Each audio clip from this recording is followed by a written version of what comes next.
Donc, je suis Aurélien Desbats, président de Groupe Ressources et Changements et gérant de Groupe JMC École, un cabinet conseil en accompagnement des entreprises dans leur transformation. Il y a beaucoup d'entreprises qui sont en transmission du fait du papy boom et parce qu'il y a aussi beaucoup de transmissions qui ne sont pas bien assurées sur les premières années et donc des situations économiques peu confortables pour les personnes qui travaillent dedans ou qui sont connectées.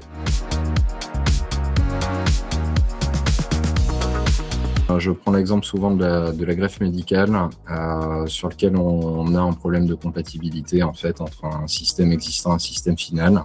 Et le point le plus central qu'on va avoir autour de ça va être l'autorité et comprendre comment on peut réussir la greffe dont je parlais auparavant entre un système existant et un système qui est à définir.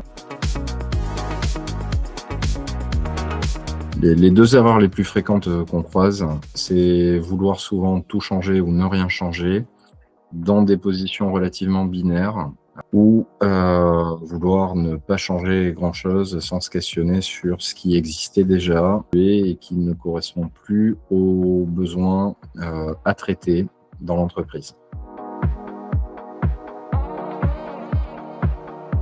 Donc sur la reprise d'entreprise qu'on connaît déjà, ça peut être de sous-estimer en fait l'évolution à faire au niveau de l'organisation en pensant qu'on connaît déjà les éléments, même si on les connaît. On doit aussi renforcer ses compétences en gestion, gérance d'entreprise, compréhension globale à la fois métier, commerce et fonction support.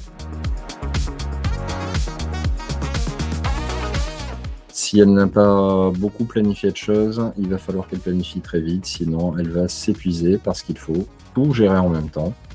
Et le fait de tout faire en même temps fait qu'on devient moins performant, moins capable de comprendre ce qui se passe, mais aussi parce qu'on jongle entre les sujets.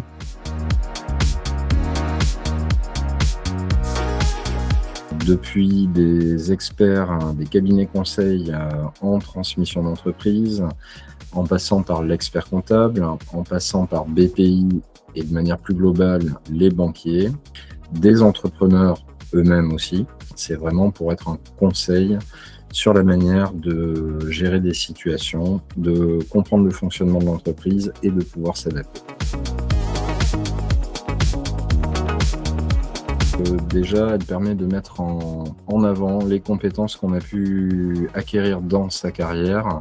Ça permet effectivement aussi de se mettre en responsabilité, en autonomie de fonctionnement et de pouvoir valoriser un projet notamment qui tenait à cœur depuis des années, voire des décennies. Au-delà de ça, c'est ce qui peut permettre aussi de sortir des questions de salariat et pour un certain nombre de personnes, de l'inactivité, de période de chômage en particulier, et de regarder aussi en fonction de ses capacités comment faire au mieux par rapport au type d'entreprise à reprendre.